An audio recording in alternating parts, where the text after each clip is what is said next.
بسم اللہ الرحمن الرحیم۔ تمام تعریفیں اللہ کے لیے، درود اور سلام محمد اور آل محمد کے لیے صلوات۔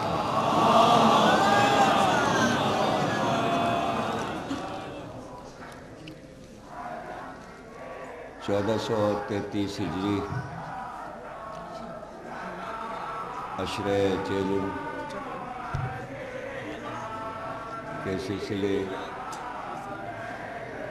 خمسہ مجالس تیسری تقریر آپ حضرات سماعت فرما رہے ہیں درگاہ حضرت عباس لکھنؤ میں۔ جیسا کہ سلسلہ گفتگو آپ کے سامنے پیش کیا جا رہا ہے،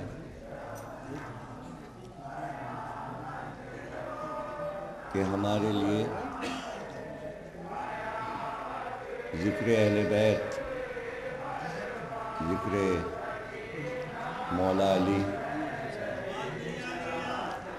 آواز آ رہی ہے میرے خیال میں، مجھے تو آ رہی ہے۔ وہ ظاہر ہے کہ چیلم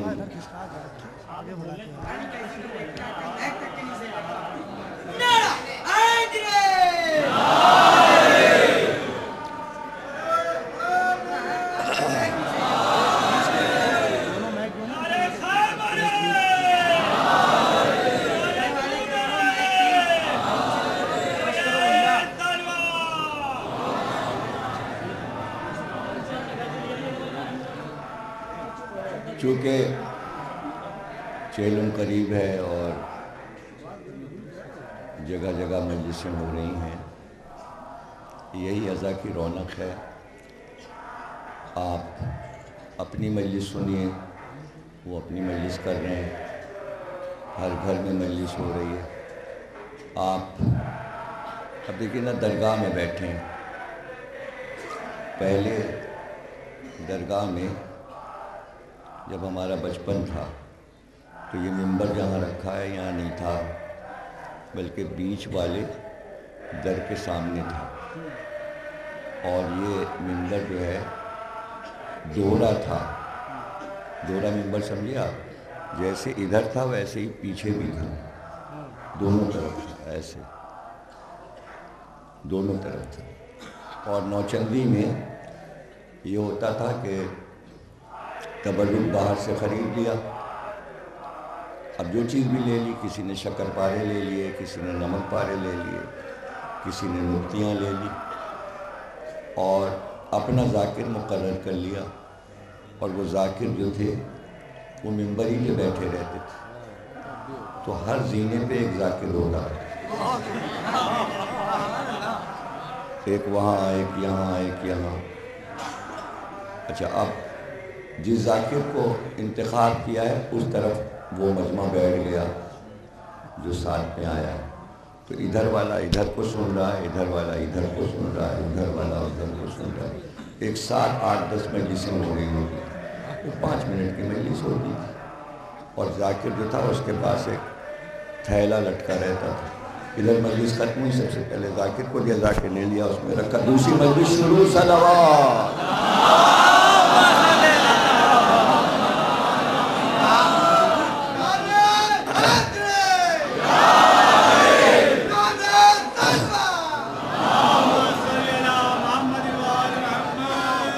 سب اپنی اپنی مجلس سنتے تھے، اپنے ذاکر کو سن رہے ہوتے تھے، دوسری طرف دیکھتے ہی نہیں، تو وہ مجمع دوسرا ہے، وہ اپنے ذاکر کو سن رہا ہے۔ تو آپ ہم کو سنتے رہیے، ہماری طرف دیکھتے رہیے، آسان ہو جائے گی آپ کے لیے مجلس۔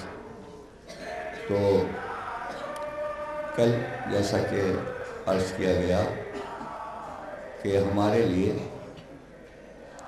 جو سب سے اہم چیز اللہ نے انبیاء کے ذریعے کہلوائی وہ ہے علم، یعنی علم حاصل کرو، اور سب سے زیادہ علم پر اقوال رسول خدا کے اور مولا علی کی،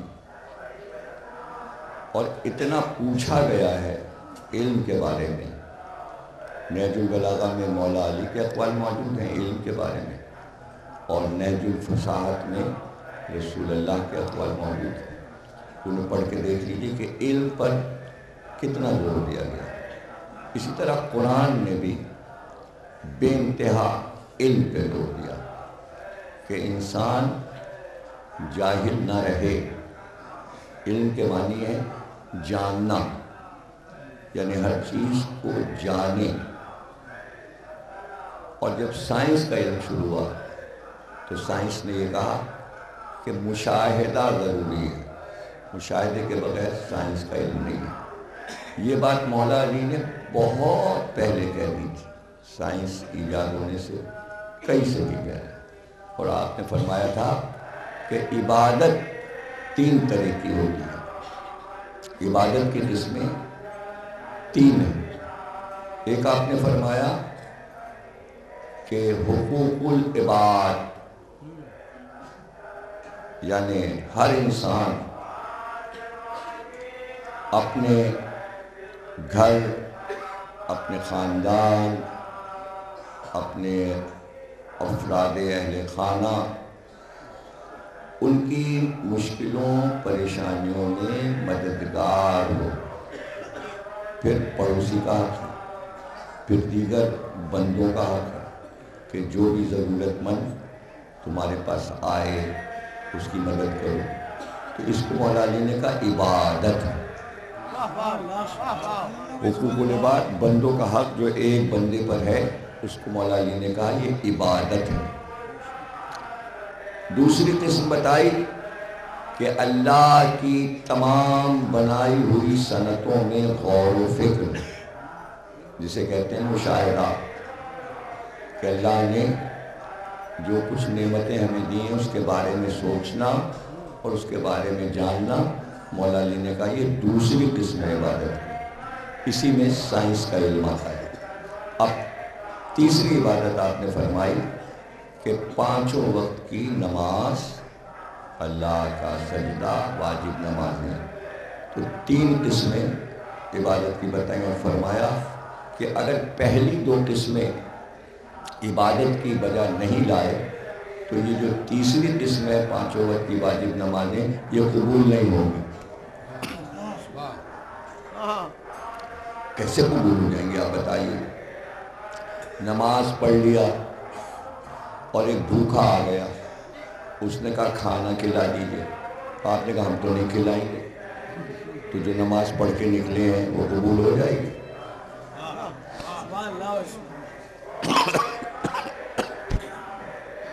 نہیں قبول ہوگی۔ تو اب انسانیت سکھانے کا ایک طریقہ علم کے ذریعے، اور اس کو معصومین نے اپنے عمل سے بتایا، یہ نہیں کہ صرف زبانی قول دے دیا، اپنے عمل سے بتایا۔ حضرت امام حسن صلوات اللہ السلام علیہ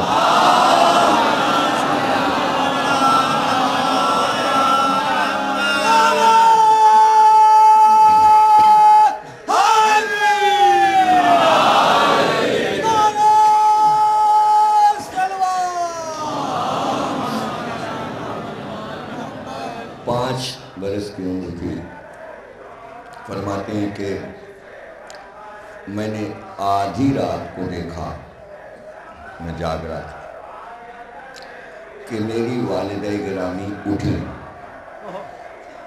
سردی کا یہ عالم کہ بے انتہا سردی، اور میں نے دیکھا کہ میری والدہ گرامی نے ٹھنڈے پانی سے وضو کیا،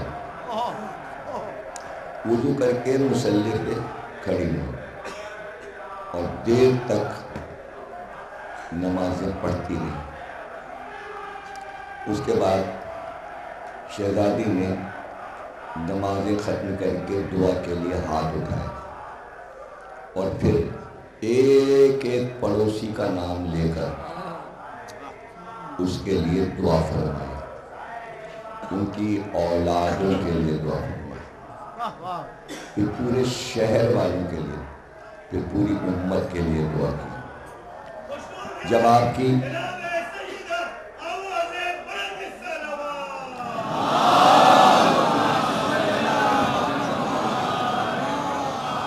جب دعا تمام ہوئی تو امام حسن علیہ السلام نے فرمایا کہ مادری گرامی، آپ نے سب کے لیے دعا کی، پوری امت کے لیے دعا کی، پڑوسیوں کے لیے دعا کی، شہر والوں کی، لیکن دعا میں ہم لوگوں کا ذکر نہیں کیا، ہمارا ذکر نہیں آیا۔ تو فرمایا کہ بیٹا، جو لوگ تم سے زیادہ دعا کے حقدار ہیں وہ تم سے زیادہ حقدار ہیں دعا کے، اس لیے میں نے ان کے لیے دعا کی۔ تو آپ کو سوچیے کہ شہزادی کو امت کا کتنا خیال تھا۔ یہ حقوق العباد، یہ حقوق العباد کہ کوئی منزل ایسی نہیں ہے کہ جہاں سائل کبھی در سے واپس گیا ہو، کبھی ایسا نہیں ہوا، سائل کبھی واپس نہیں گیا۔ اور مولا علی اور جناب سیدہ کی سخاوت تاریخ میں جگمگا رہی، اور وہ وراثتاً گئی ہے سخاوت ہر امام میں، کہ جس امام کا دور آیا ہے تو یہی مدینے میں کہا جاتا تھا کہ ایک ہی سقی کا گھر ہے جہاں سے سائل کبھی واپس نہیں جاتا، اور خود اپنی ذات سے سخاوت کرنا نہیں، رسول اللہ بھی اس بات کو جانتے تھے۔ جب کبھی ان کے پاس سائل آتا تھا تو ہمیشہ اسے بھیجتے تھے، کہتے تھے سلمان اسے در سیدہ پہ پہنچا دو، اسے در سیدہ پہ پہنچا دو۔ آیت اللہ دست غیب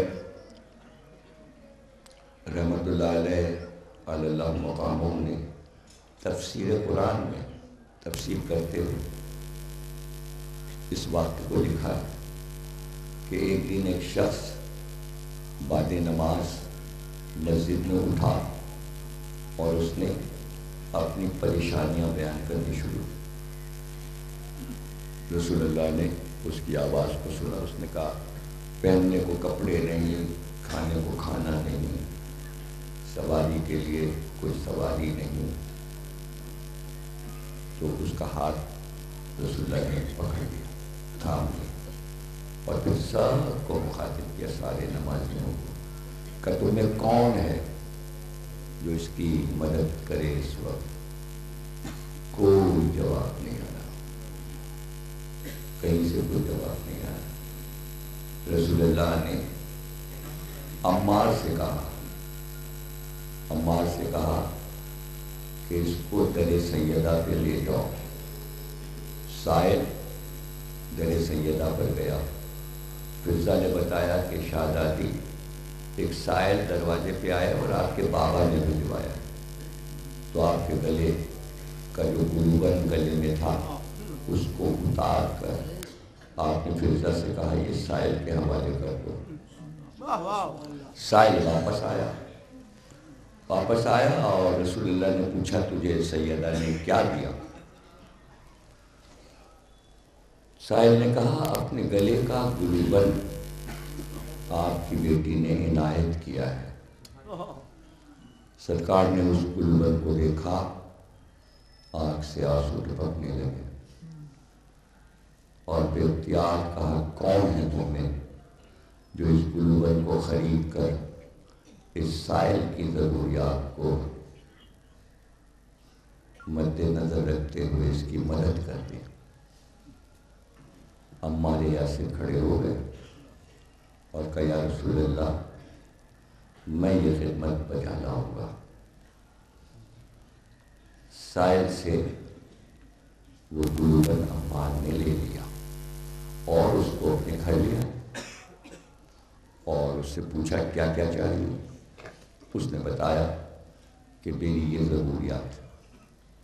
عمار نے اس کو سب چیزیں عطا کر دی، بلکہ اپنا اونٹ بھی اس کو دے دیا سواری کے لیے، لباس کا بھی انتظام کیا، کھانے کا بھی انتظام کیا۔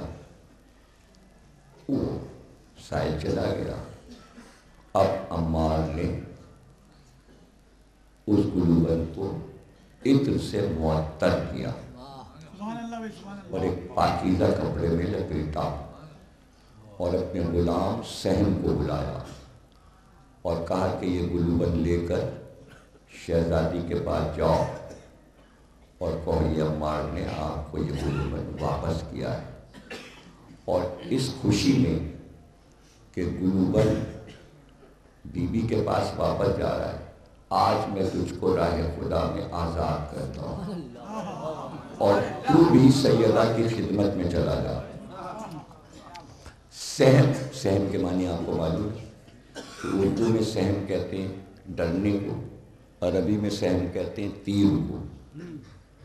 اس کا نام تیر ہے، تیر۔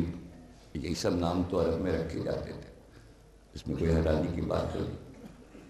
تو وہ گلوبن لے کے گیا، شہزادی کو پیش کیا۔ شہزادی نے کہا کہ اگر مجھے پیش کیا ہے غلام بنا کر تجھے، تو جب میں بھی تجھے آزاد کرتی ہوں۔ تو سہم ہنسنے لگا۔ تو فضہ نے پوچھا تیرے ہنسنے کا سبب کیا ہے؟ کہ کیا موجز نما گلوبن تھا کہ ایک گلوبن نے ایک بھوکے کو کھانا کھلایا، برہنہ کو کپڑے دیے، جس کے پاس سواری نہ تھی اس کو سواری ملی، ایک غلام کو آزاد کیا اور سارے کام کرا کے اپنے مالک کے پاس واپس آ گیا۔ مالک کے واپس آ، یہ واقعہ میں نے اس لیے سنایا تاکہ میں آپ کو یہ بتا رہا ہوں کہ کس کس طرح آل محمد نے امت کے ہر فرد کی مشکلوں کو دور کیا۔ کسی بھی حالت میں ایک نہیں، ہزاروں واقعات، اور ان واقعوں میں حیرت انگیز چیز میں آپ کو یہ بتا رہا ہوں کہ رسول اللہ کی جتنی سوانح حیات لکھی گئی ہیں، شیعوں نے لکھی ہوں یا اہل سنت نے، پوری پڑھ ڈالیے، آپ کو کسی کتاب میں سخاوت رسول نہیں ملے گی، کوئی چیپٹر ہی نہیں بناتا، اس لیے کہ تاریخ میں کوئی واقعہ ہی نہیں ہے کہ کبھی سائل محمد کے در پہ آ کے پکار رہا ہو یا رسول اللہ ہمیں روٹی دے دیجیے، ہے ہی نہیں کوئی واقعہ ایسا۔ آپ چپ بیٹھے ہوئے، آپ کو حیرت ہو رہی ہے اس بات میں کہ میں کیا کہہ رہا ہوں۔ اب اس ثقافت بنی ہاشم میں سرکار بھی ہے، مولا علی بھی ہے۔ اس کے معنی یہ ہیں کہ رسول اللہ نے یہ طے کر لیا تھا کہ جب بھی سائل آئے گا اس کو یا علی کے پاس بھیجیں گے یا سیدہ کے پاس بھیجیں گے۔ تو اب اس میں مجبوری دیکھیے مورخ کی، اگر مورخ یہ چاہتا ہے، سنی مورخ یا شیعہ مورخ کے رسول کی سوانح حیات لکھتے ہوئے اگر سخاوت کا چیپٹر قائم کرنا چاہتا ہے تو اہل بیت کا محتاج ہے۔ دیکھیں اس پہ ذرا سا غور کر لیجئے کہ بہت سی چیزیں ایسی ہیں کہ رسول اللہ نے امت کو مجبور کر دیا اہل بیت سے محبت کرنے پر، ورنہ آپ ایک پورا ڈپارٹمنٹ بنا دیتے اور کہتے کہ بھئی یہاں پر پیسے جمع کرو اور یہاں سے سخاوت ہوا کرے۔ نہیں، در سیدہ کو ایک شعبہ بنا دیا، سخی کا دربار وہاں سجا دیا۔ اب وہ سائل جو رسول اللہ کے بھیجے ہیں وہ الگ ہیں، اور وہ سائل جو خود در کو پہچان کر آ رہے ہیں وہ الگ ہیں۔ اور چونکہ قرآن میں آیت آ رہی تھی کہ بھئی سائلوں کا خیال رکھنا ہے، فقیروں کا خیال رکھنا ہے، مسافروں کا خیال رکھنا ہے، تو چونکہ مرکز سخاوت کا رسول اللہ نے سیدہ کے در کو بنایا، اس لیے رسول اللہ نے یہ چاہا کہ یہ در کبھی سخاوت کا بند نہ ہو۔ اس لیے جب اللہ نے اپنے حبیب کو فتح دلوایا یہودیوں سے، بغیر کسی جنگ کے تحفے میں، تو رسول اللہ نے وہ باغ اپنی بیٹی کے نام لکھ دیا تاکہ سخاوت کا در کھلا رہے اور سائل کبھی واپس نہ جائے۔ تو بھائی فدق سیدہ سے نہیں چھینا ہے، غریبوں اور سائلوں سے چھینا گیا، غریبوں کا حق چھینا گیا۔ ارے بھائی مجلس سمجھ میں آ رہی ہے یا موضوع بدلوں؟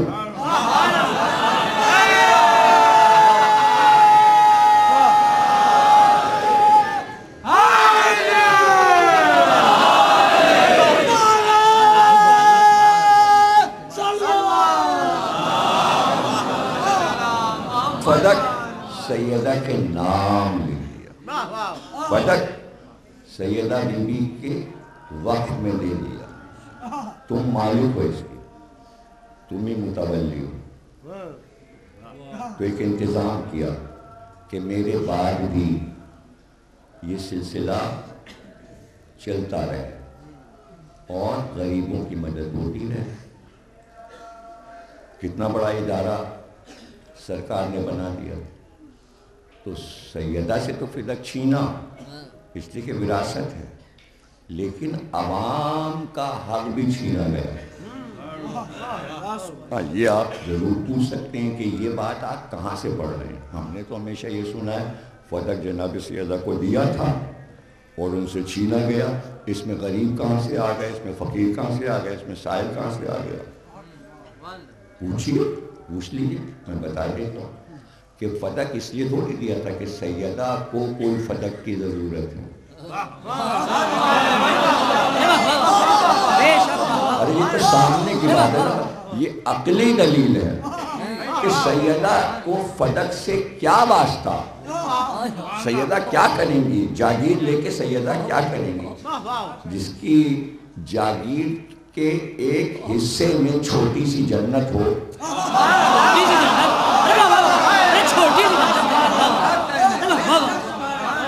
اس کو ایک باغ فدق کی کیا ضرورت ہے؟ تو اب میں دلیل لیتا ہوں۔ کوئی سوال جو آپ کے ذہن میں اٹھے، ایک بات میں پتے کی آپ کو بتا دیتا، کوئی سوال معصومین کے بارے میں، ائمہ کے بارے میں لوگ سوال کرتے ہیں، پوچھتے رہتے ہیں یہ کیا ہے، وہ کیا ہے، ایسا کیوں ہے، ویسا کیوں ہے، سوال ذہن میں پیدا ہوا نا، تو اب سے آپ اس بات کو آزمائیے گا۔ کوئی سوال قیامت تک جتنے انسان آئیں گے، جو سوال آل محمد کے بارے میں ذہن میں اٹھے ایسا کیوں ہوا، کوئی سوال ایسا نہیں ہوگا جس کا جواب ائمہ نہ دے دیں گے۔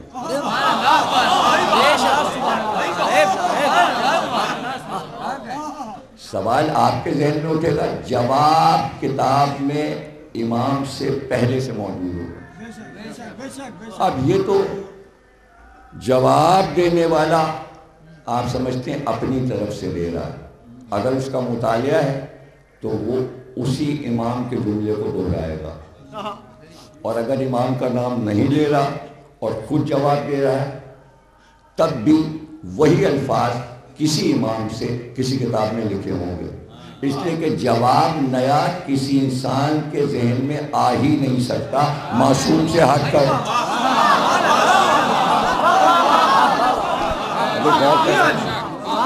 میں معرفت اہل بیت بتا رہا ہوں، بھئی یہی موضوع ہمارا موضوع معرفت ہوتا ہے، اس کا نام کچھ رکھ لیجئے، ولایت رکھ لیجئے، عزاداری رکھ لیجئے، انسانیت پر کربلا کے اثرات، یہ تو آپ کے سمجھانے کے لیے لفظ ہیں، موضوع ایک ہی ہوتا ہے دنیا میں، اہل بیت سے متعلق ایک ہی موضوع، معرفت اہل بیت۔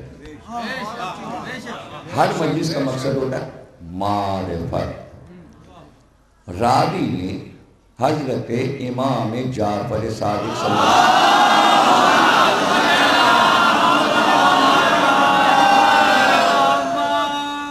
پوچھا،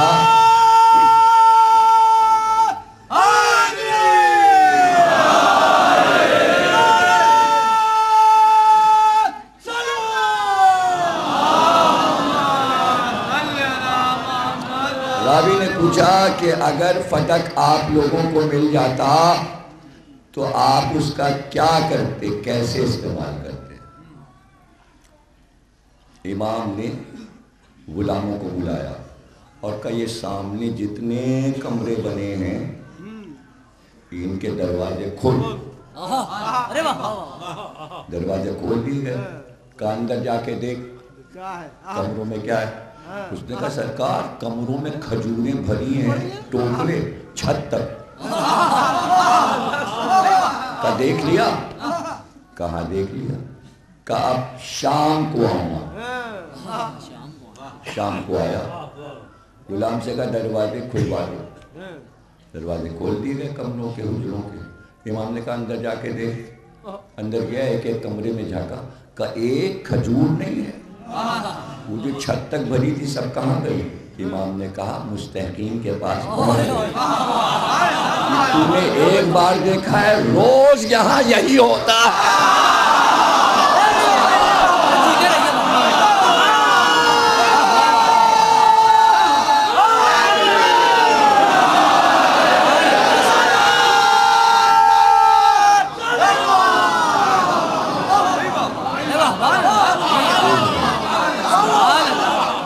تو امام نے فرمایا اب تیرے سمجھ میں آیا کہ فتح اگر ہمارے پاس ہوتا تو کیا ہوتا.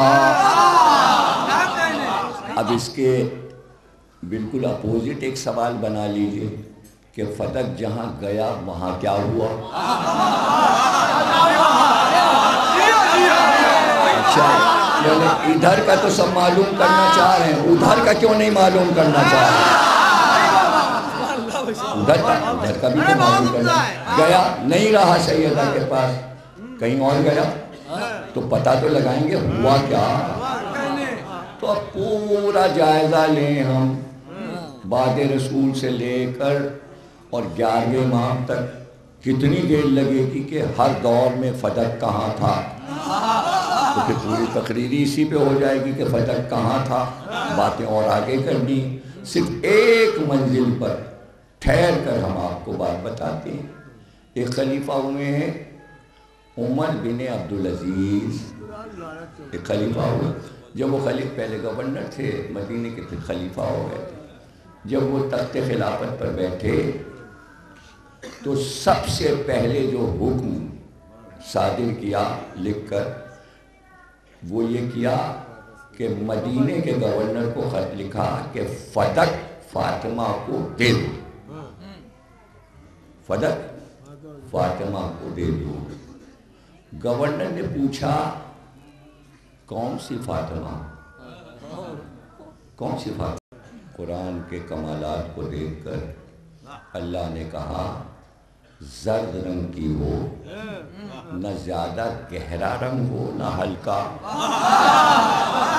درمیانہ رنگ ہو، زرد ہو، ذرا سا مٹمیلا ہو، پھیکا نہ ہو، کھلتا ہوا رنگ ہو. اب جیسے سوال ویسے جواب. کھلتا ہوا رنگ ہو، دبتا ہوا رنگ نہ ہو. اچھا گئے، پھر واپس آئے. عمر کیا ہو، اس کی عمر کیا ہو.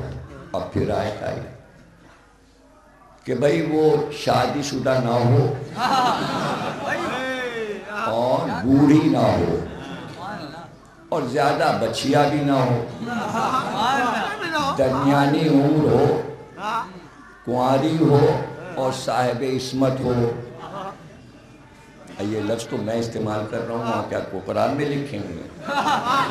مجھے یہ لفظ اس لیے استعمال کرنا پڑ رہے ہیں کہ میں لکھنؤ میں تقریر کر رہا ہوں. سمجھیں نا، تو احتیاط تو برتنا پڑتی. تو اب اس سے زیادہ کیا احتیاط کروں؟ آپ کہنے لگے بھائی یہ ساری صفات تو اللہ نے بتا دی، یہ ملے گی کہاں؟ موسیٰ نے کہا ڈھونڈو. اب سب نکلے گاؤں گاؤں دیہات دیہات، جہاں دیکھا 2-4 گائیں کھڑی ہیں، رک گئے. اس میں دیکھ رہے ہیں ایسا رنگ ہو، ایسی عمر ہو. اب وہ کہیں نظر ہی نہیں. چلتے چلتے گاؤں میں پہنچے، وہاں پہنچے، پتہ چلا یہاں ایک جوان رہتا ہے اور اس کے پاس ایک گائے ہے. اس کے ماں باپ ہیں اور وہ جوان ہے. ابھی یہ پہنچے نہیں تھی بنی اسرائیل کہ اس سے ایک گھنٹہ پہلے سمجھ لیجیے، کچھ دیر پہلے وہ گائے اس جوان کے ماں کی تھی. اسی وقت ماں نے بیٹے سے کہا تھا بیٹا یہ گائے میں نے تجھ کو دے دی، تیرے لیے وقف ہے، اب تو ہی اس کو دانا پانی ڈال اور اب اسی سے تو فائدہ اٹھا، اس کا دودھ تیرے لیے، اب میں دستبردار ہوتی ہوں، گائے تیری ہے. اسی وقت یہ پہنچے، لوگوں نے شور کر دیا گائے مل گئی گائے مل گئی. اب جناب سب پہنچے، کس کی گائے؟ ان کا تھوڑی دیر پہلے تک تو اس جوان کے ماں کی تھی، اب اس کی ہے. وہ ساری گفتگو وہاں ہو گئی. ان کا بھائی یہ گائے بیچ دو، یہ گائے ہمارے یہاں بیچو. جوان نے کہا کیوں بیچے؟ کبھی موسیٰ نے حکم دیا ہے، اللہ کی آیت ہے، ہم کو یہ گائے خریدنا ہے، اسی طرح کی گائے کا حکم آیا ہے، اس لیے بیچ دو. اب اس نے کہا جو قیمت ہم مانگیں گے وہ دینا پڑے گی، دینا پڑے گی. ان کا کہ بھائی کیا قیمت مانگتے ہو؟ کہنا قیمت یہ ہے کہ تم اس گائے کو کیوں لے جا رہے ہو؟ کہ ہم اس کو حلال کریں گے. کہ جب یہ حلال ہو جائے تو اس کی جو کھال اترے گی، اس کھال کے چاروں کونے 4 آدمی پکڑ لیں اور پھر اس کو سونے سے بھریں. جب یہ کھال سونے سے بھر جائے گی یہ قیمت چاہیے. کنجوس تھے بنی اسرائیل، آپ کو پتہ ہی نہیں، آپ بیٹھے بہت کنجوس تھے. حقوق العباد ادا نہیں کرتے تھے. بہت ناراض تھا اللہ اس بات پر ان سے کہ حقوق العباد ادا نہیں کرتے تھے. تو اب جناب موسیٰ کے پاس آئے، کہنے لگے وہ تو قیمت مانگ رہا ہے کہ کھال سونے سے بھر جائے. کہ وہ تو دینا پڑے گی، اس لیے کہ اللہ نے جیسی گائے کہی ہے وہی ہے، اور کہیں دوسری گائے ایسی ہے نہیں، وہ تو خریدنا پڑے گی. اب یہ چکر کیا ہے؟ یہ جوان نے یہ جو قیمت مانگی اس کے پیچھے کیا ہے؟ اس کے پیچھے یہ ہے کہ جب بنی اسرائیل نے فرعون کا محل لوٹا تو سونا بھرا ہوا تھا، سب نے دبا دبا کے گھر میں رکھا.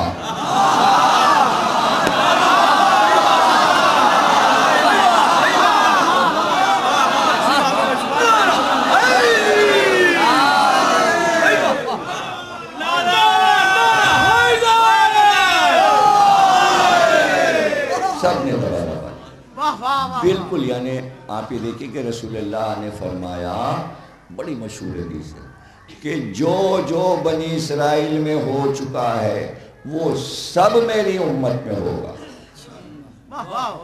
کتنی مشہور حدیث. بلکہ ایک یہ بھی حدیث ہے کہ پچھلی امتوں میں جو جو ہو چکا وہ سب میری امت میں ہوگا. جو جو بنی اسرائیل میں ہو چکا وہ سب میرے یہاں ہوگا. تو فرعون کا محل لوٹا تو سب کے حصے میں منو سونا آیا. اب حضور کا قول سن لیا نا، سن لیا ہے نا. جملہ کہوں، خیبر کے بعد یہی ہوا،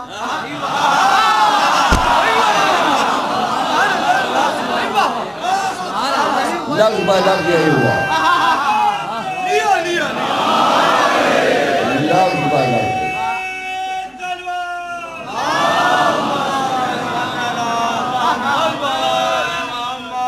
اور دبا کے رکھا. اس کے باوجود دوسرا جملہ سن لیجیے، سب کے پاس مال آ گیا 7 ہجری میں، اور پھر سائل آتا ہے تو وہی در سید آتا ہے. جملے کا لطف نہیں لے رہے ہیں. پتہ ہے رات ہے لیکن رات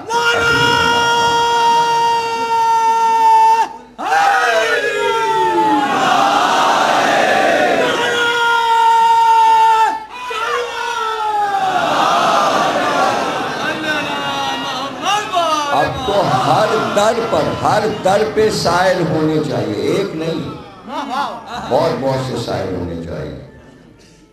لیکن جب آتا ہے سائل اس سے ایک آ جاتا ہے جاؤ در سیدہ.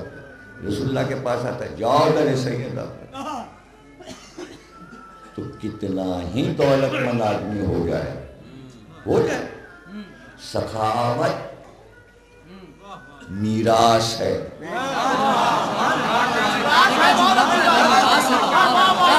سخاوت میراث ہے. اگر شجرے میں آ رہی ہے تو ہے،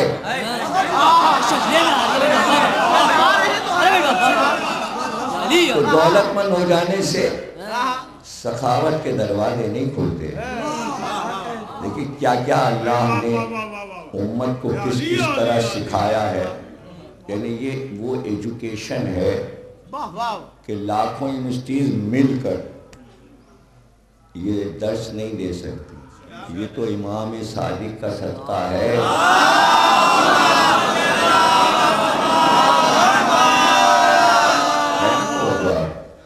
موسیٰ نے کہا نہیں بھائی وہ تو کرنا پڑے گا تمہیں، ایسا ہو۔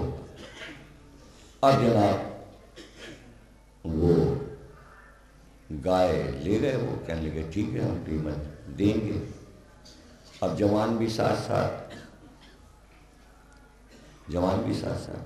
اب وہی ہوئی ہے کہ یہ گائے حلال کرو اور اس کے گوشت کا ایک ٹکڑا لے لو اور مقتول کی لاش پہ مارو، وہ زندہ ہو جائے گا اور بیٹھ جائے گا اور پھر خود بتائے گا میرا قاتل کون ہے۔ اب ذرا سورہ بقرہ کو پڑھیے، ایک قاتل ڈھونڈنے کے لیے سیدھے اللہ موسیٰ کو ہی نہیں بتا سکتا تھا فلاں آدمی اس کو پکڑ لو اس نے قتل کیا۔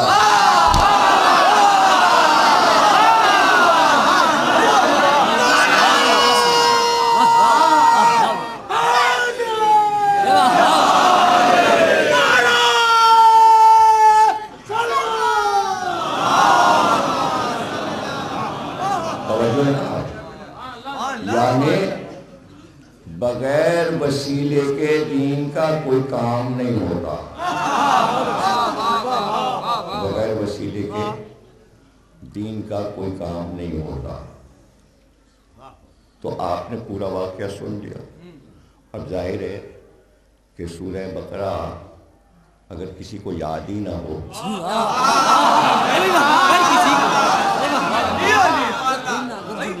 سورہ بقرہ آج بھی کسی کو نہیں یاد ہوتا، سب سے بڑا سورہ ہے قرآن کا، کون یاد کرے اور کیسے یاد ہو؟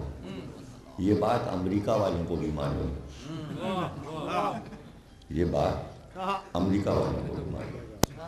اب وہ گئے امریکن ایمبیسی، آپ کیوں جا رہے ہیں امریکہ؟ صاحب رمضان ہے، تراویح پڑھانے جا رہے ہیں، دعوت نامہ آیا ہے دیکھیے۔ کہنے لگے تو تراویح میں تو پورا قرآن پڑھا جاتا ہے پورے مہینے؟ کہنے جی ہاں ہم تراویح پڑھائیں۔ کہنے تو کہ سنائیے سورہ بقرہ۔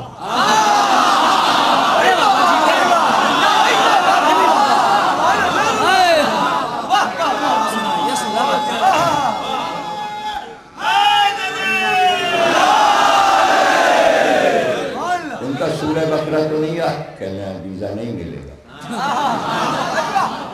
ارے آج سورہ بقرہ نہ یاد ہونے پر امریکہ کا ویزا نہیں ملتا۔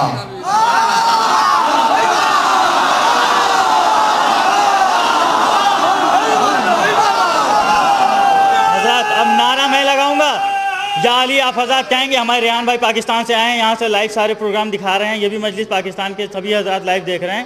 نعرہ میں لگاؤں گا، آپ سبھی حضرات اپنے دونوں ماتمی ہاتھوں کو بلند کر کے جہاں جہاں تک میری آواز آ رہی ہے نعرہ حیدری کا جواب دیں گے۔ شاہ مردہ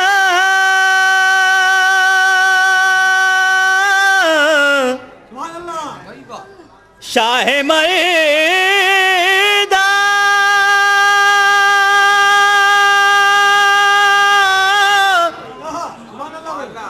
شیر یزدہ قوت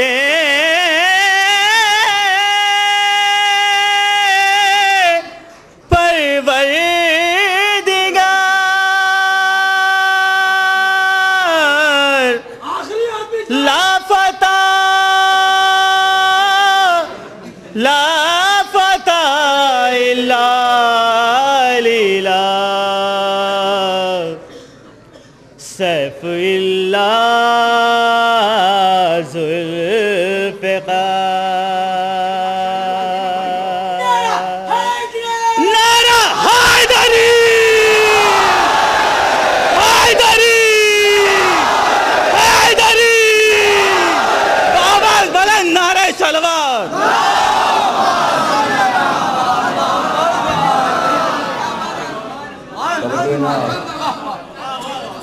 جناب علی، اب وہ تو سب مثال کے لیے سنایا، اس کے پیچھے راز تھا، وہ گوشت کا لتھڑا مارا لاش پہ، جواب نہیں آیا، پریشان ہو گئے سارے بنی اسرائیل۔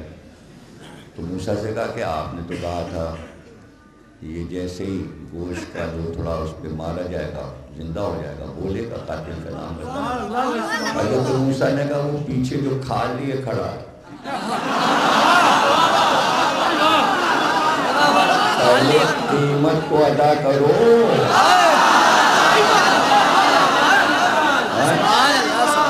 جب تک اس کا اجر نہیں ملے گا کوئی زندہ نہیں ہوگا۔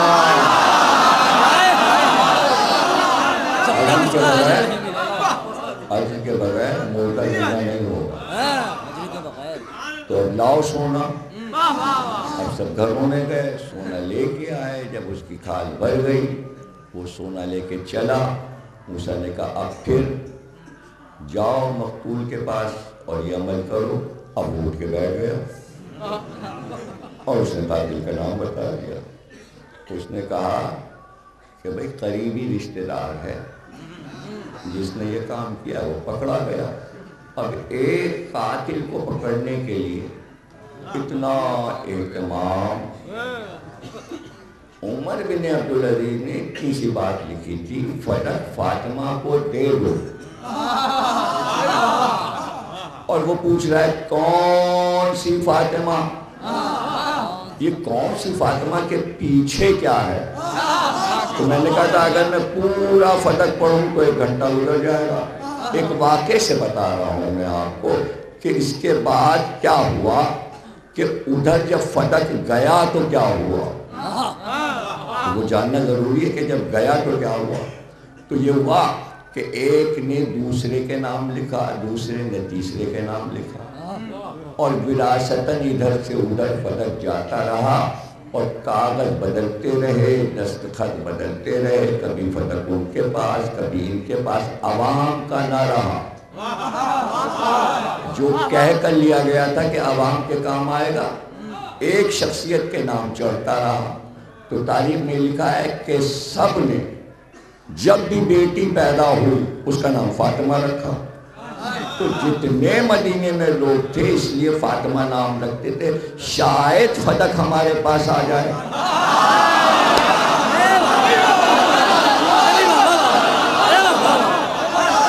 شاید فتح نہیں آئے۔ تو وہ یہ کہتے تھے کہ کاغذ پہ تو فاطمہ نام لکھا تھا، تو اب کسی اور کے نام چڑھ نہیں سکتا، تو جب ملتا تھا تو اپنی بیٹی فاطمہ کے نام کر دیتے تھے۔ عجیب امت تھی، ہر ایک اپنی بیٹی کو فتح دینے کو تیار تھا، محمد کی بیٹی کو دینے کو تیار۔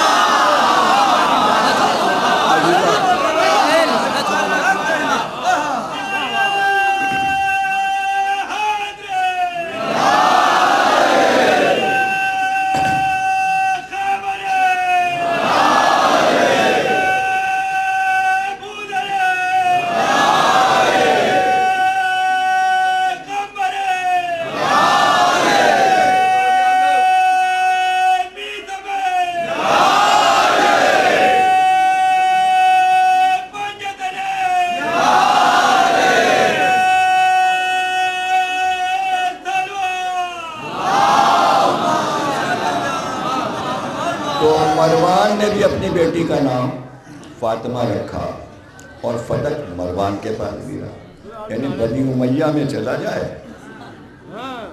آل محمد کو نہ ملے۔ یہ تھی تاریخ کی فکر ہے، اس سب پر غور کیجیے کہ دشمن کو عزت دے دی جائے، اور جنہوں نے قربانیاں دی ہیں اسلام کے لیے ان کے لیے یہ انصاف ہے۔ تو اس لیے اس نے پوچھا اور کہا کہ کون سی فاطمہ؟ تو اس نے جواب دیا، اس نے کہا فاطمہ ایک ہی ہے۔ ہزاروں لوگ اپنی بیٹیوں کا نام فاطمہ رکھ لیں، خلیفہ وقت نے کہا فاطمہ ایک ہی ہے، واپس کر دو۔ تو یعنی قیامت تک فتح رہے گا فاطمہ کے نام، رہے گا فاطمہ کے نام۔ یہ تاریخ کی وہ ایسی حقیقت ہے کہ جس سے آپ ہمیشہ جب چاہیں دلیل پیش کر سکتے ہیں کہ کہیں چلا جائے حقدار کا حق رہتا ہے اس کے نام، حق رہتا ہے اس کے نام۔ تو اس نے کہا ٹھیک ہے، آپ جیسا فرما رہے ہیں۔ فدق پیش کر دیا گیا امام محمد باقر اسلام کے سامنے۔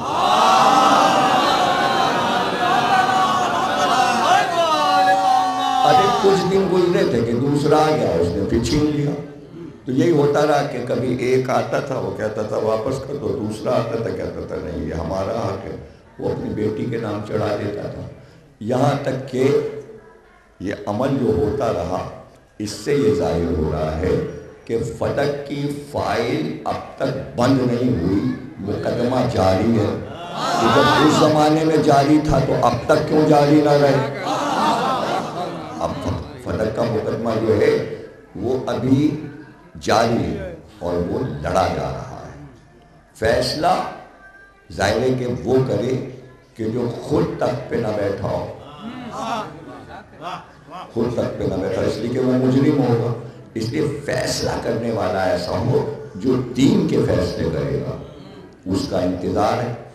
تو یہ ایک معیار ہے، وہ کوئی جاگیر، کوئی باغ اور کوئی بہت بڑی جائیداد کچھ بھی ہو، جو کچھ بھی ہو، یہ سمجھ لیجئے کہ وہ کسی وجہ سے تھا۔ عمل رسول بحکم الہی وَأَتِ ذِی الْقُرْبَىٰ حَقَّهُ، آیت آئی تھی سورہ بنی اسرائیل کی کہ اے محمد قربہ کا حق ادا کر دو، یعنی فدق قربہ کو دے دو۔ قربہ کون ہے؟ سیدہ۔ قربہ کون ہے؟ سیدہ۔ قُلْ لَا أَسْأَلُكُمْ عَلَيْهِ أَجْرًا إِلَّا الْمَوَدَّةَ فِي الْقُرْبَىٰ۔ یہ چھوٹا الف جو ہے یہ اشارہ کر رہا ہے کہ ایک خاتون، ان کے گرد جتنے ہیں وہ ہیں اہل بیت۔ یہ بات حدیث قصہ میں سمجھا دی گئی ہے۔ حدیث قصہ میں اللہ نے کہا میری کنیز خاص، تو اب سیدہ کی وجہ سے کہا جائے گا اس کا باپ، اس کا شوہر، اس کے بیٹے۔ تو یہ معاملہ آیت تطہیر میں طے ہو چکا ہے کہ مرکز سیدہ ہیں، تو اب قربہ کہہ کر مطلب یہ کہ سب اس کے گرد ہیں، بیچ میں سیدہ۔ دیکھیں عربی میں ایک قاعدہ ہوتا ہے چھوٹی یہ لگ گئی، تو وہ اشارہ جو ہوتا ہے کسی خاتون کی طرف ہوتا ہے۔ اب آپ کسی عالم سے پوچھ لیجئے گا، اور جتنا چاہے پوچھئے گا، اور کئی لوگوں سے پوچھئے گا، اور شیعہ سے بھی پوچھ لیجئے گا، اور سنی سے بھی پوچھ لیجئے گا، الحمدللہ رب العالمین۔ آگے کی آیت جو پڑھی جاتی ہے وہ کیسے؟ مالکی، مالکے نہیں ہے، مالکی یوم الدین، یعنی یوم دین کا مالک نہیں، یوم دین کی مالک۔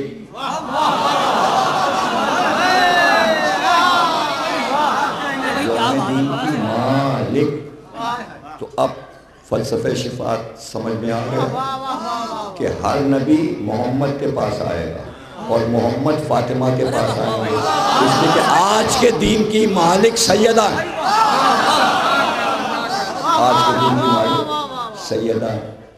تو یہ وہ صفات کہ جو آپ پڑھ رہے ہیں اور مجلس میں سن رہے ہیں، اس پہ حیرت نہ ہو کہ اتنا رتبہ، اتنی عظمت۔ تو لوگ کہہ رہے ہیں مبالغہ کر رہے ہیں، نہیں مبالغہ نہیں کر رہے ہیں، اس طرف دیکھیے کہ انہوں نے کام کیا کیے، پہلے ان کاموں کو تولیے۔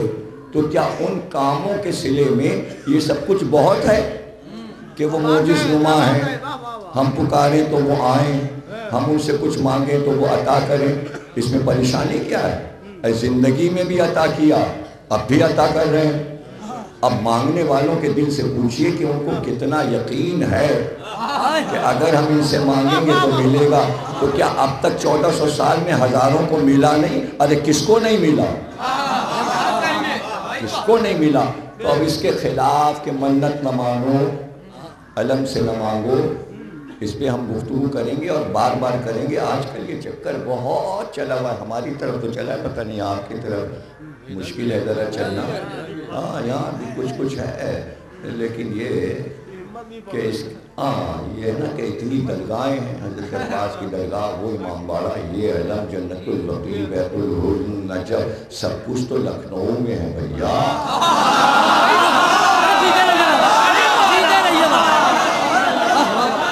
ہر چیز تو موجود ہے, ہر روزہ موجود ہے.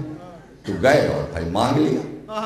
اگر مانگتے ہیں تو دلیل یہ ہے نا کہ مل رہا ہے, مل رہا ہے جبھی تو مانگتے ہیں.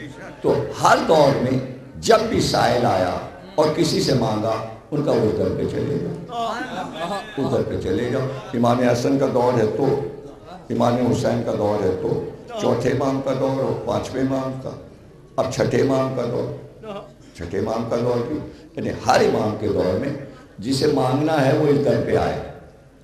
ایک شاعر تھا, شاعری اچھی کرتا تھا, عربی شاعر تھا, سمجھے نا. جیسے نیر مجیدی صاحب بیٹھے ہیں تو مداح اہل بیت, بعض شاعر مداح اہل بیت نہیں ہوتے. اس پہ کیا حیرت ہے آپ, نہیں ہوتے. وہ ایسا شاعر تھا کہ دشمن علی تھا, اب وہ قرضدار ہو گیا اور بچے اس کے بھوکوں مرنے لگے. پڑوسی کے پاس گیا, کہنے لگا کہ کچھ رقم دے دو تاکہ ہمارے گھر کا گزارا چل جائے. اس نے کہا کون دے گا تمہیں, شاعر کہیں لے کے واپس کرتا ہے, ہمیں تمہارے اوپر اعتبار نہیں. عرب کی باتیں ہو رہی ہیں, یہاں کے شاعروں کی باتیں ہو رہی ہیں. آپ بولتے رہیے, کوئی مسئلہ نہیں, مطلب بات کو لے کے کہیں نہ جائیں. اور یہ پہلے میں سمجھا دوں, پڑھ میں رہا ہوں, جملے کا جو بھی آپ لطف لیں, آپ کے ذہن میں جو تصویر بنے اس کے مالک آپ ہیں.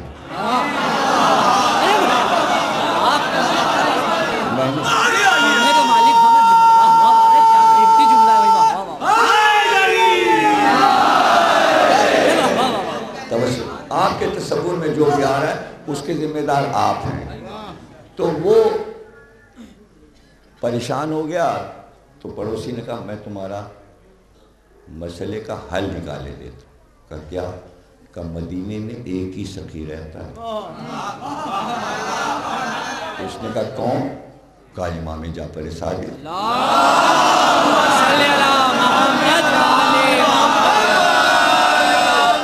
کہ وہاں جاؤ تمہاری ضرورت پوری ہو جائے گی. کہنے لگا میں وہاں کیسے جاؤں, میں تم کے دادا کا دشمن, میں وہاں کیسے جاؤں. کہا بھائی دشمن بھی جائے سائل بن کے تو واپس نہیں ہوتا.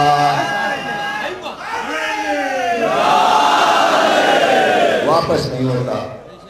تو اس نے کہا میں کس منہ سے جاؤں, ہمیشہ تو میں نے مولا علی کی مخالفت کی. تو اس نے پڑوسی نے کہا تم شاعر ہو نا, 3 شعر مولا علی کی تعریف میں لکھ لو, شاعر کے بس میں لکھ لو.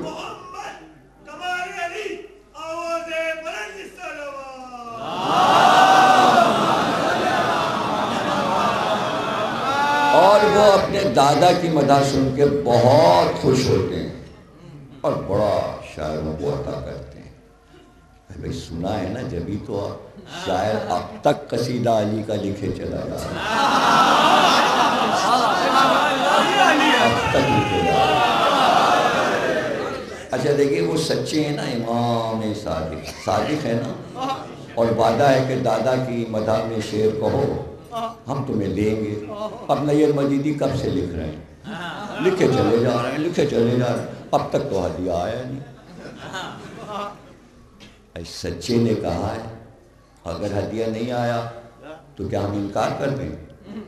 نہیں, ان کا ہدیہ امام کے پاس جمع ہو رہا ہے. جب جمع ہو رہا ہے تو کیا امام صلہ نہیں دیں گے؟ تو جب صلہ ملے گا, ہمیں دیکھے کر دیا نا مبالغہ, تو کر دیا نا شرک.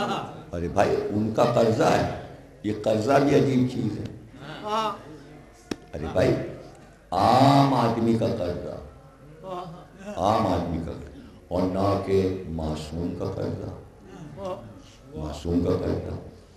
عید قریب تھی، وہ مانگتا پھرا کہ بچوں کے کپڑوں کے لیے کچھ رقم مل جائے، نہیں دیا کسی نے۔ حقوق العباد پہ تقریر ہو رہی ہے تو عبادت کی ایک قسم بیان ہو رہی ہے، آپ کیا سمجھیں موضوع بدل گیا؟ موضوع وہی ہے۔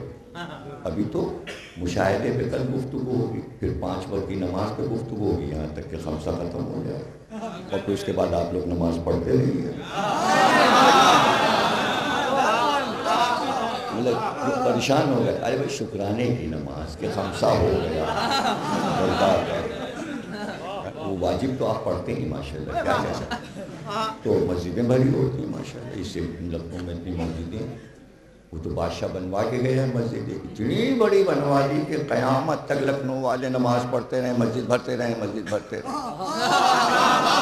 آصف الدولہ کو پتا تھا کہ ایک زمانے میں لکھنؤ گومتی نگر تک پہنچ جائے گا، اندرا نگر، مہا 12 بنکی تک پہنچ جائے گا، تو اس میں شیعہ بھی تو ادھر ادھر بڑھتے رہیں گے۔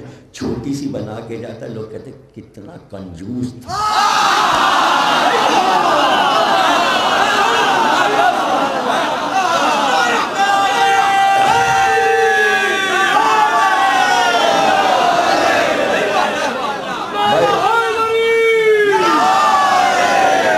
امام باڑہ آصفی کی وسعت اور مسجد کی وسعت بتا رہی، شاہان اودھ سخی تھے، کنجوس نہیں تھے،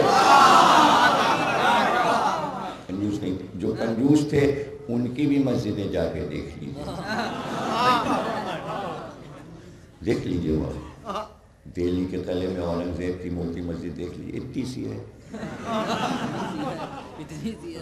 اتنی سی 25 نمازی آمیں۔ کہاں آصف الدولہ؟ اے آصف الدولہ کی تو ایسی ثقافت تھی جس کو نہ دے مولا۔ اس میں بھی راز ہے، اس میں بھی راز ہے۔ اب جسے ضرورت ہوتی تھی وہ ترتیب سوچ لیتا تھا۔ ایک خاتون کو کچھ پیسے چاہیے، انہوں نے لاکھ کی ایک تسبیح بنائی، لاکھ، دیکھیے نا لاکھ ڈاک خانے میں استعمال ہوتی مہر کے لیے، شمع سے جلا کے مہر لگا دی، انہوں نے لاکھ کی تسبیح بنا لی، پڑھتی ہوئی گزری جدھر سے ان کی سواری گزرتی تھی۔ بادشاہ نے کہا خاتون کے ہاتھ میں تسبیح ہے، وزیر نے کہا جی پوچھو، بیچیں گی؟ خوبصورت تسبیح ہے، لال لال، ان کا بیچوں گی؟ بادشاہ نے کہا قیمت پوچھو۔ کہ نہیں کیا قیمت؟ اب بادشاہ سلامت کے سامنے، لاکھ کی ہے۔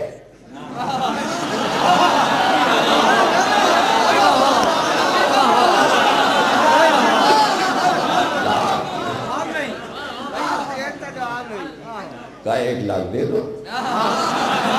اب دیکھیے لاکھ جو ہے لکھنؤ کا محاورہ ہے، اور محاورے کا پتہ میرندی سے چلتا ہے۔ لاکھ 2 لاکھ سواروں میں بہادر تھا ہو۔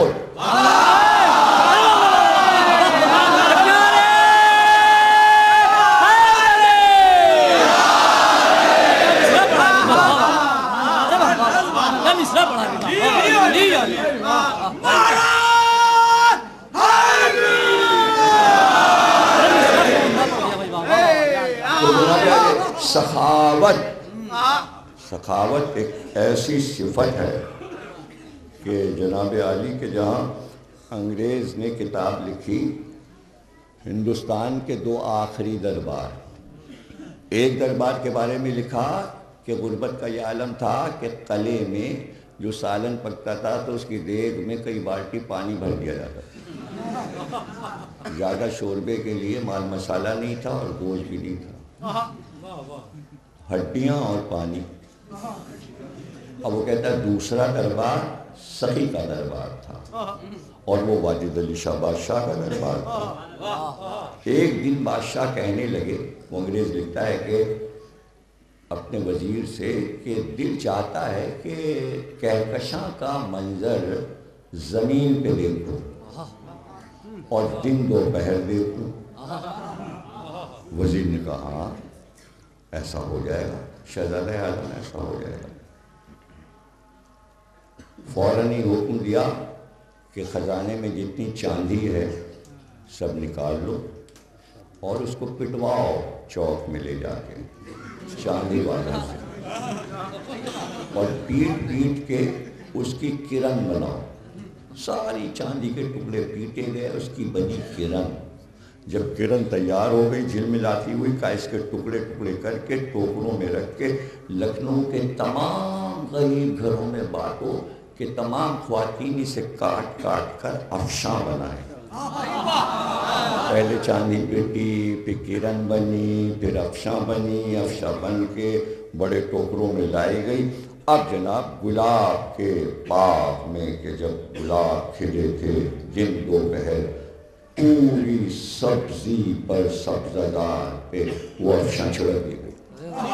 ایک ایک افشاں کے ٹکڑے میں سورج کی کرن پڑتی تو جگمگ جگمگ پورا باغ جگمگ جگمگ. وزیر نے کہا چلیے کہکشاں کا منظر دیکھیے، چلیے کہکشاں کا منظر دیکھیے. بادشاہ نے کہا سبحان اللہ، اور پھر ملک نے حکم دیا لکھنؤ کے غریبوں سے کہو یہ چاندی لوٹ لے جائیں. تھی دربار کی شان تھی، سخاوت تھی. اب آپ اس کو اعتراض کیجئے تو کیجئے، اس میں کیا بات ہے. لیکن اگر میں شاہان اودھ کی سخاوت آپ کو سناؤں تو آپ دنگ رہ جائیں. نصیر الدین حیدر بادشاہ نے اپنی بیگم کے لیے 10 لاکھ کا جوڑا تیار کرایا. 10 لاکھ کا. دن بھر پہنا، شام کو کہا اسے خیرات کر دو، اسے سائل کو دے دو. نصیر الدین حیدر بادشاہ کون؟ ان کے وہاں پڑھیں گے ہم مجلس 19 کو، شاہ نجف ان کا بنوایا ہوا ہے نصیر الدین حیدر بادشاہ. تو یہ چہلم جو ہے یہ نصیر الدین حیدر بادشاہ کی منت تھی کہ ہم چہلم تک عزاداری کریں گے اگر ہماری یہ منت پوری ہو گئی. آج تک پوری دنیا میں یہ چہلم ہو رہا ہے. ایک بادشاہ کی منت پر، منت نہیں لفظ بدل دوں، ایک بادشاہ کی نیت پر جہاں جہاں چاہنے والے حسین کے. اب چہلم شام میں بھی ہوگا، چہلم عراق میں بھی ہوگا. چل کے گیا لکھنؤ سے.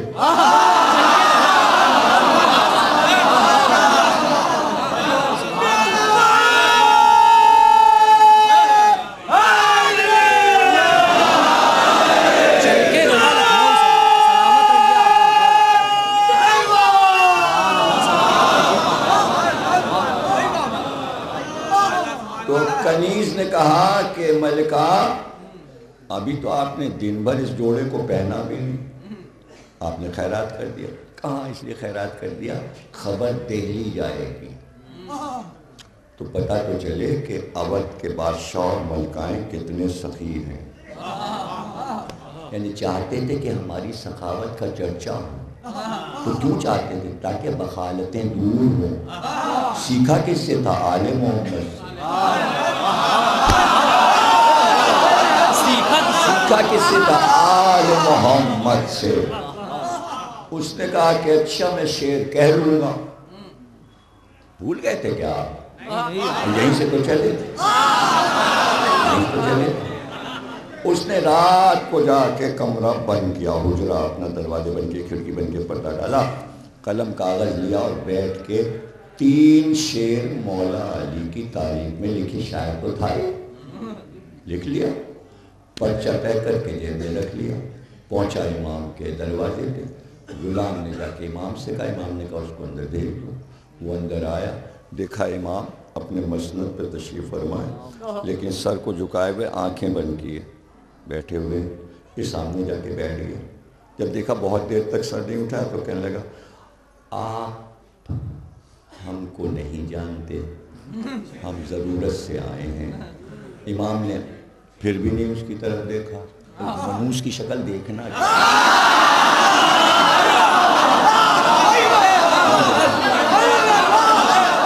امام نے اس کی طرف نہیں دیکھا.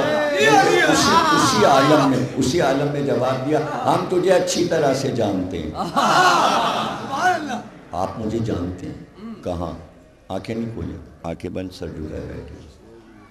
تو اس نے کہا آپ کو پھر کیا یہ معلوم ہے کہ میں کیوں آیا؟ کہا مجھے یہ بھی معلوم ہے کہ کس مقصد سے آیا. اب چونکہ معرفت تو تھی نہیں، دشمن تھا، اس کے سمجھ میں کچھ آ نہیں رہا، بولا گیا کہ ہو کیا رہا. تو کہا کہ آپ کو پتہ ہے میں کس مقصد سے آیا ہوں؟ کہاں پتہ ہے، تیرے جیب میں ایک پرچہ رکھا ہے، اس پہ تم نے 3 شعر لکھے اور وہ میرے دادا علی کی مدح میں لکھے. اچھا آپ کو یہ بھی پتہ ہے؟ کہاں پتہ ہے، ہمیں پتہ ہے. اگر تو کہے تو پہلا شعر میں سناؤں.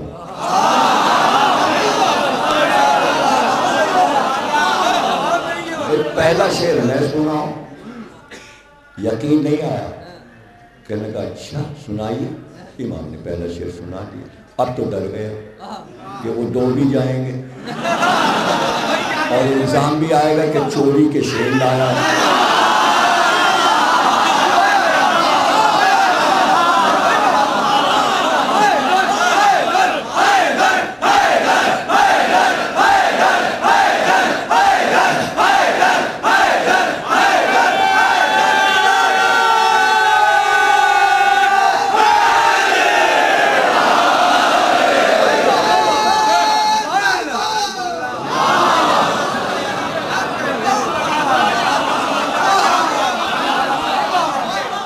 اگلے جملے جو ہیں واقعہ تو آپ کے لیے سنا رہا ہوں نا، اگلے جملے صرف نیّر مجیدی کے لیے. ہمارے لکھنؤ کا بہت عمدہ شاعر نیّر مجیدی. اب جملے سنیے. اس نے کہا کہ شعر سناؤں. امام نے کہا سنا دے ورنہ میں سنا دوں. اس نے جلدی جلدی تینوں شعر سنا. اب امام نے آ کے کوئی سر اٹھایا، اس کی طرف نہیں دیکھا، غلام کی طرف دیکھا. کہ کل میں نے ایک تھیلی 40,000 درہم کی رکھوائی تھی، وہ لے کے آ. غلام لایا کہ اس کے سامنے رکھ. کہ اتنے کی ضرورت ہے نا تجھ کو؟ کہاں مولا؟ کہ لے جا. اب تھیلی پکڑے بیٹھا ہے. کہتا ہے امام یہ تو بتا دیجئے کہ یہ شعر میں نے کسی کے چرائے نہیں، رات کو میں نے خود کوشش کر کے کہیں، آپ کو کیسے پتہ چل گئی ہے؟ اب امام نے اس کی طرف دیکھا کہ ابھی باہر نکلے گا نا، پورے شہر میں ایک ایک گلی میں جا کے پکار پکار کے ایک ایک آدمی کو پکڑ پکڑ کے یہ کہہ دے کہ جعفر صادق نے یہ کہا ہے کہ جب کوئی شاعر ہماری مدح میں قلم لے کے بیٹھتا ہے، اگر ہم لفظوں کو اجازت نہ دیں تو لفظ